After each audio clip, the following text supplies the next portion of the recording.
दोस्तों, फिरौन आखिर दरिया में कैसे डूब गया? आखिर वहां क्या हुआ था?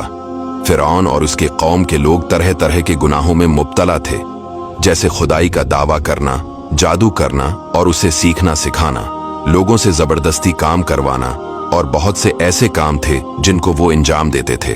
और अहले मिस्र के लोगों ने फिरौन को बादशाह बना दिया और बनी इसराइल पर जुल्म करते रहे। इसीलिए अल्लाह ताला का हुक्म पाकर हजरत मूसा अलैहिस्सलाम मिस्र की तरफ रवाना हुए। फिरौन ने हजरत मूसा अलैहिस्सलाम और इनकी कौम को तकलीफ पहुंचाने में कोई कसर न छोड़ी, तो हजरत मूसा ने अपनी कौम को अल्लाह से मदद तलब करने और सब्र करने की तलकीन की और साथ ही साथ उन्हें ये भी तालीम दी कि अल्लाह ताला को राजी करने के लिए अपने घरों में ज्यादा से ज्यादा इबादत करो। फिर आप और हारून अलैहिस्सलाम ने मिलकर अल्लाह से दुआ की, या अल्लाह फिरौन और इसकी कौम को तबाह कर दे। इस तरह अल्लाह ताला ने हजरत मूसा अलैहिस्सलाम की दुआ कबूल फरमाकर फिरौन और इसकी कौम पर मुख्तलिफ अजाब नाजिल फरमाए ताकि वो सीधी राह पर आ सके। सबसे पहले कहत आया फिरौन और इसकी कौम के बागात फलों की कमी हो गई, लेकिन बजाय इसके वह इससे नसीहत हासिल करते, उन्होंने मूसा पर यह इल्जाम आयद कर दिया कि ये आप और आपकी साथियों की वजह से मुसीबत आई। फिर इन पर तूफान आया, कई दिन तक मुसलसल बारिश बरसती रही, जबकि घरों में पानी भी जमा हो गया, मगर बनी इसराइल के लोग इस अजाब से महफूज रहे। 7 दिन तक फिरौन की कौम इस अजाब में मुब्तला रहे। फिर और एक अजाब आया, लोगों के लिए खाना पीना सोना मुश्किल हो गया। फिर अल्लाह ताला ने मेंढकों का अजाब नाजिल किया। खाने पीने में मेंढक नजर आ रहे थे। इसी तरह बहुत से अजाब आए, लेकिन जब भी कोई अजाब आता तो हजरत मूसा से दरख्वास्त करते कि आप अल्लाह से दुआ करें कि ये दौर हो जाए, हम भी मोमन बंदे बन जाएंगे।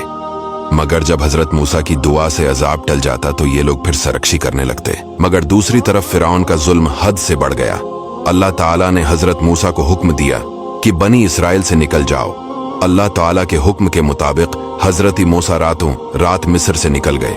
जब फिरौन ने इनके मिस्र से निकलने की खबर सुनी तो इसने अपने नुमाइंदे बीज कर मुख्तलिफ लश्कर जमा कर लिए, जिनके मुकाबले में बनी इसराइल की तादाद थोड़ी मालूम होने लगी। जब सूरज तुलू हुआ तो फिरौनियों ने हजरत मूसा और बनी इसराइल का ताक़ब किया। फिर जब दोनों ग्रहों का आमना सामना हुआ और इनमें से हर एक ने दूसरे को देखा, तो हजरत मूसा के साथियों ने कहा, बेशक हमें पा लिया गया। अल्लाह ताला ने हजरत मूसा की तरफ वही भेजी कि अपना अस्सा दरिया पर मारो। हजरत मूसा ने दरिया पर असा मारा तो अचानक वो दरिया फटकर 12 रास्तों में तकसीम हो गया और उनके दरमियान खश्क रास्ते बन गए, जिन पर चलकर बनी इसराइल दरिया से पार हो गए। यूं अल्लाह ताला ने हजरत मूसा और इनके साथियों को दरिया से सलामत निकाल कर बचा लिया। दूसरी तरफ फिरौन और इसके लश्कर के साथियों हुआ कि अल्लाह ताला उन्हें बनी इसराइल के करीब ले आया, यहां तक कि वो इन रास्तों पर चल पड़े जो कुदरती इलाही से दरिया में बनी इसराइल के लिए बने थे। जब बनी इसराइल के तमाम लोग रास्तों से गुजर कर दरिया से बाहर निकल गए और तमाम फिरौनी दरिया के अंदर आ गए, तो अल्लाह के हुक्म से दरिया मिलकर पहले की तरह हो गया। यूं फिरौन अपनी कौम के साथ डूब गया। डूबते वक्त फिरौन का हाल ये था कि वो अपने आप को मलामत कर रहा कि उसने रब होने का दावा क्यों किया और वो क्यों हजरत मूसा पर ईमान न ले आया। लेकिन अजाब नाजिल होने के बाद की नदामत होने का कोई फायदा नहीं कि अब महलत खत्म हो गई। दोस्तों, अल्लाह कुरान में इरशाद फरमाता है, लिहाजा आज हम तेरी लाश को दरिया से बाहर निकाल लेंगे ताकि तो अपने बाद आने वाले लोगों के लिए निशानी अबरत बन जाए। और हकीकत ये है कि बहुत से लोग हमारी निशानियों से गाफिल है।